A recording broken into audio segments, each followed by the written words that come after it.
move to the next segment. Red lines, Israel and Iran. Would either of you, and you'll have 2 minutes, and President Obama, you have the first go at this one. Would either of you be willing to declare that an attack on Israel is an attack on the United States, which of course is the same promise that we give to our close allies like Japan? And if you made such a declaration, would not that deter Iran? It's certainly deterred the Soviet Union for a long, long time when we made that we made that promise to our allies. Mr. President. Well, first of all, Israel is a true friend. It is our greatest ally in the region. And if Israel is attacked, America will stand with Israel. I've made that clear throughout my presidency. So you're saying we've already made that declaration. I will stand with Israel if they are attacked. And this is the reason why, working with Israel, we have created the strongest military and intelligence cooperation between our two countries in history. In fact, this week, we'll be carrying out the largest military exercise with Israel in history, this very week. But to the issue of Iran, as long as I'm President of the United States, Iran will not get a nuclear weapon. I made that clear when I came into office. We then organized the strongest coalition and the strongest sanctions against Iran in history, and it is crippling their economy. Their currency has dropped 80%. Their oil production has plunged to the lowest level since they were fighting a war with Iraq 20 years ago. So their economy is in a shambles. But the reason we did this is because a nuclear Iran is a threat to our national security, and it's a threat to Israel's national security.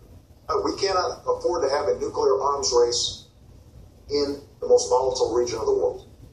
Iran's a state sponsor of terrorism, and for them to be able to provide nuclear technology to non-state actors, that's unacceptable. And they have said they want to see Israel wiped off the map.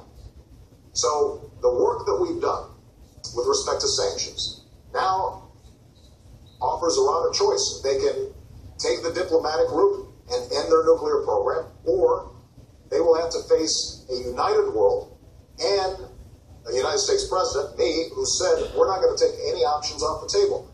The disagreement I have with Governor Romney is that during the course of this campaign, he's often talked as if we should take premature military action. I think that would be a mistake, because when I've sent young men and women into harm's way, I always understand that that is the last resort, not the first resort. 2 minutes. Well, first of all, I want to underscore the same point the President made, which is that if I'm President of the United States, when I'm President of the United States, we will stand with Israel. And if Israel is attacked, we have their back. Not just diplomatically, not just culturally, but militarily. That's number one. Number two, with regards to Iran and the threat of Iran. There's no question but that a nuclear Iran, a nuclear-capable Iran, is unacceptable to America. It presents a threat not only to our friends, but ultimately a threat to us to have Iran have nuclear material, nuclear weapons that can be used against us or to use to be threatening to us. It's also essential for us to understand what our mission is in Iran, and that is to dissuade Iran from having a nuclear weapon through peaceful and diplomatic means. And crippling sanctions are something I called for 5 years ago when I was in Israel speaking at the Herzliya conference. I laid out 7 steps. Crippling sanctions were number one, and they do work. You're seeing it right now in the economy. It's absolutely the right thing to do to have crippling sanctions. I'd have put them in place earlier, but it's good that we have them. Number two, something I would add today is I would tighten those sanctions. I would say that ships that carry Iranian oil can't come into our ports. I imagine the EU would agree with us as well. Not only ships couldn't, I'd say companies that are moving their oil can't, people who are trading in their oil can't. I would tighten those sanctions further. Secondly, I'd take on diplomatic isolation efforts. I'd make sure that Ahmadinejad is indicted under the Genocide Convention. His words amount to genocide incitation. I would indict him for it. I would also make sure that their diplomats are treated like the pariah they are around the world, the same way we treated the apartheid diplomats of South Africa.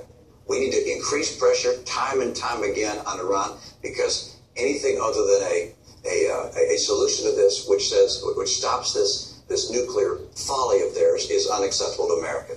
And of course, a military action is the last resort. It is something one would only consider if all of the other avenues had been me ask both of you, as you know, there are reports that Iran and the United States, as part of an international group, have agreed in principle to talks about Iran's nuclear program.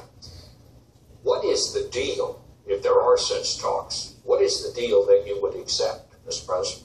Well, first of all, those are reports in the newspaper. They are not true. But our goal is to get Iran to recognize it needs to give up its nuclear program and abide by the UN resolutions that have been in place, because they have the opportunity to re-enter the community of nations.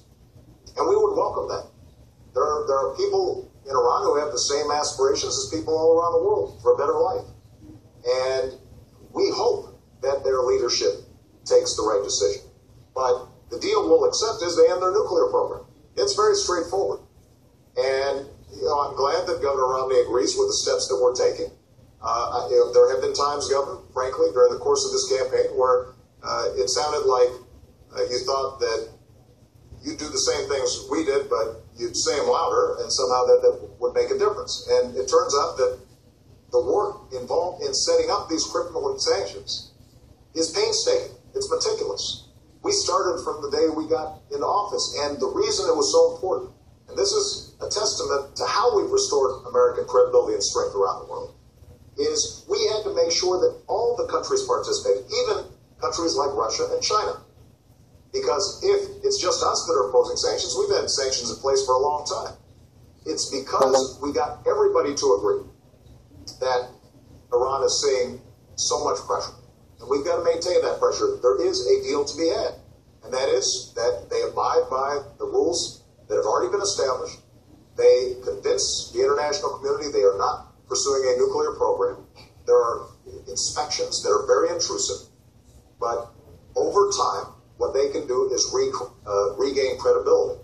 In the meantime, though, we're not going to let up the pressure until we have clear evidence that takes place. And one last thing, just to make this point. The clock is ticking. Now, we're not going to allow Iran to perpetually engage in negotiations that lead nowhere. And I've been very clear to them.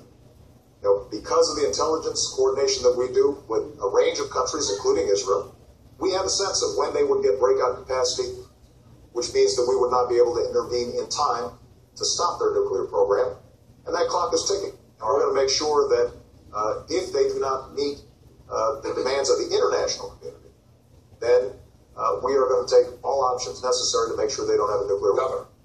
I think from the very beginning, one of the challenges we've had with Iran is that they have looked at this administration and felt that the administration was not as strong as it needed to be.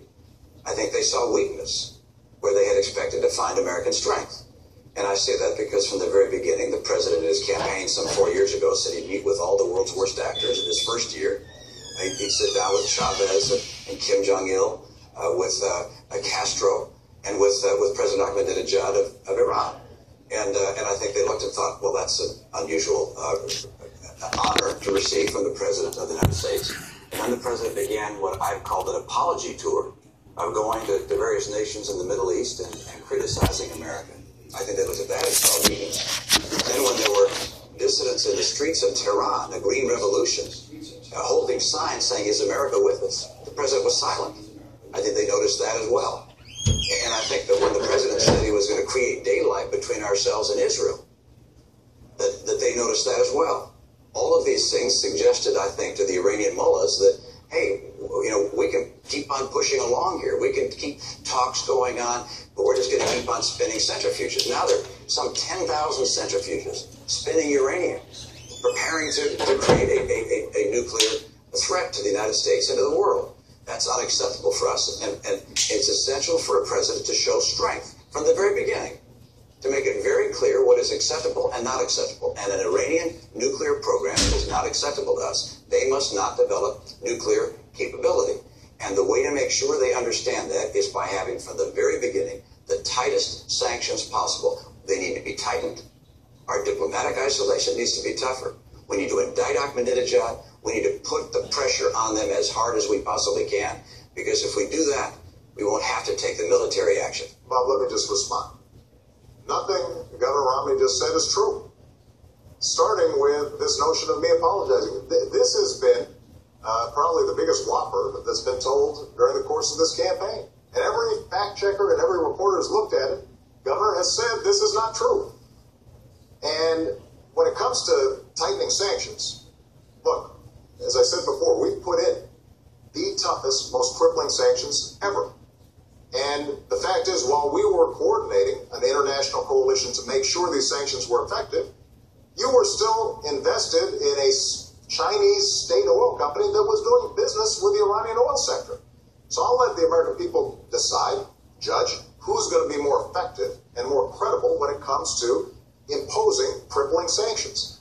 And with respect to our attitude about the Iranian Revolution, I was very clear about the murderous activities that had taken place, and that was contrary to international law and everything that civilized people stand for. And so the strength that we have shown in Iran is shown by the fact that we've been able to mobilize the world. When I came into office, the world was divided. Iran was resurgent.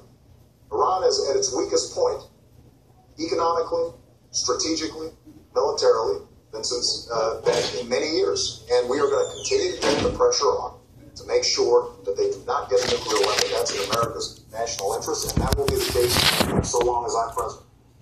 We're 4 years closer to a nuclear Iran.